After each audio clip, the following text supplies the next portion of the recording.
안녕하십니까. 저는 순천향대학교 병원 전공의 협의회장을 지냈던 김준영이라고 합니다. 의료 현장이 정상화되기를 바라며 저와 저의 동료들이 겪은 전공의 수련 환경의 현실을 말씀드리겠습니다. 전공의들은 일을 굉장히 많이 합니다. 현행 전공의법은 주 80시간 이하 근무를 규정하고 있지만 실제로는 지켜지지 않습니다. 다음이 제가 실제로 겪은 내과 전공의 1년차 한 달 당직표입니다. 평일은 매일 정규 근무를 하고 빨간색으로 표시된 날짜에 보통 주 2회에서 3회 정도 당직 근무를 추가로 서게 됩니다. 오전 8시에서 오후 5시까지가 정규 근무이며 당직일에는 오전 8시부터 다음날 오후 5시까지 33시간 연속 근무를 합니다. 주말 당직은 25시간 연속 근무를 합니다.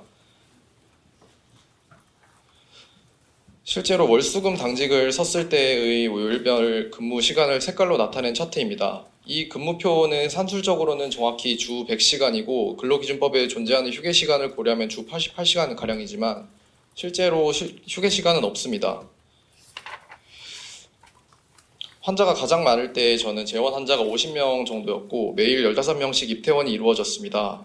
모든 병동을 돌며 환자 상태를 파악하고 혈액 검사 결과를 확인하는데 환자 한 명당 3분씩 쓰더라도 아침 회진 전 2시간 30분이 필요했습니다.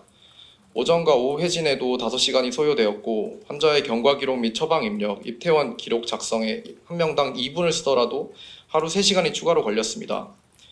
여기에 하루 정규 시간에 걸려오는 60통의 전화와 100여 개의 문자를 처리하면 매일 3시간 이상의 초과 근무를 하게 되고 실질적으로는 이렇게 일주일을 보내면 주 120시간을 근무하게 되는 것입니다.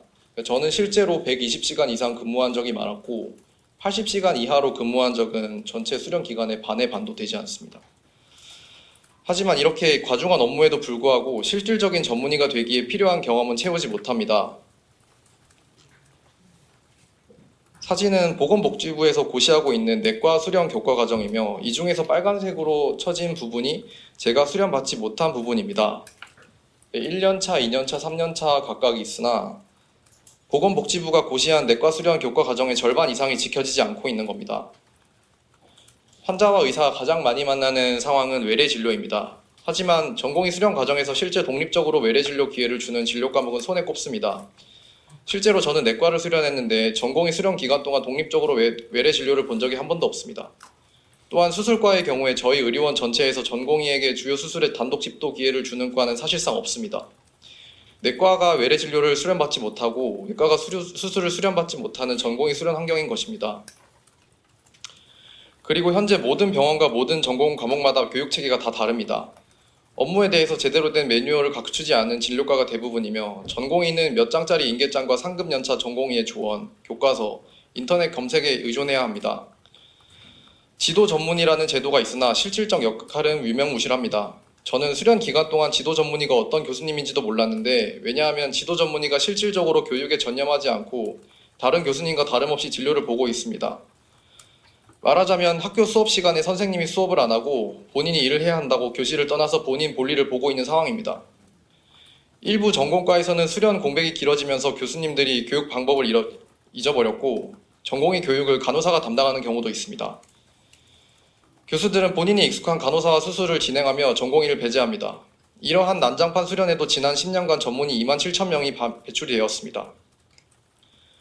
전문의 취득을 위해서는 전공의가 수련 기록을 입력해야 하지만 수련 부족을 솔직하게 기록하게 되면 본인이 전문의 취득을 하지 못하는 불이익을 받게 됩니다.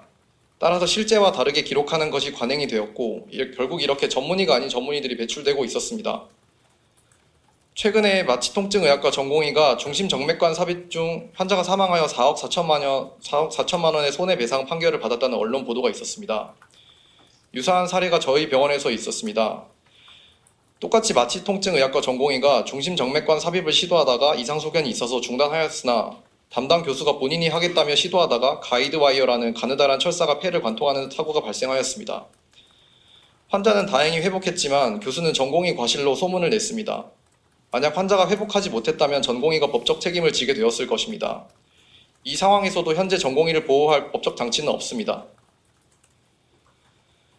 이렇게 전공의들이 이러한 상황을 공개 발언에 나서기가 어려운 이유는 병원과 의국이 줄 불이익이 두렵기 때문입니다. 실제로 이 자리도 대한전공의협의회 비상대책위원회와 제가 저희 병원 의료원 선생님께도 다들 지원자를 받았지만 한 번도 나오지 않았습니다. 전문의 취득을 위해서는 학술지 논문 게재가 필수입니다. 간혹 언론에서 정치인들이나 정부 관료들의 자제들이 중고등학교 재학 중에 논문을 작성했다는 보도가 나오는데 의대에서 많은 교육을 받은 전공의들조차 논문은 교수 도움 없이 혼자서 절대로 작성할 수 없습니다. 이 때문에 전공의들은 수련 과정 중에 항상 의국의 목줄을 잡혀 있는 셈입니다. 전문의 취득 후에도 의국에서 1년 추가 근무를 강요받고 대학원 등록을 강요받고 담배 및 음식 배달 심부름을 하고 전공의 1년차 365일 내내 당직을 하더라도 거부하지 못합니다. 지금 말씀드린 사례는 저희 의료원의 안과, 이비인후과, 산부인과, 내과, 외과, 성형외과, 마취통증의학과 등 과를 가리지 않고 모두 실제 사례입니다. 여기에 와 계신 전공의 선생님들께서도 저희 병원 선생님이 계시고 제가 말씀드린 사례의 당사자가 직접 와 계십니다. 수련환경평가위원회가 있으나 병원장이나 교수 등 사용자 측 인사들도 대부분 구성되어 있어 병원이나 의국에 제재를 가하는 데 적극적이지 않습니다. 또한 전공의법에는 과태료 외에 별다른 벌칙 조항이 없어서 지금의 난장판 수련은 계속되고 있습니다. 이것이 특별한 사례가 아니라 평범한 전공의들의 현실입니다. 현실은 드라마와 다릅니다. 제가 전공의 수련 받던 시절 의국에서 동기들과 아랫연차들이 힘들고 서러워서 매주마다 한두 명씩은 울고 있었던 모습이 아직도 기억이 납니다. 이상으로 짧게나마 저와 저의 동료들이 겪었던 전공의 수련 환경의 현실을 말씀드렸고 오늘 국회 입법조사처와 국회 보건복지위원회에서 좋은 취지의 토론회를 마련해 주셔서 감사합니다. 이 자리에서 논의된 내용이 실질적인 개선으로 이어지기를 바랍니다. 감사합니다.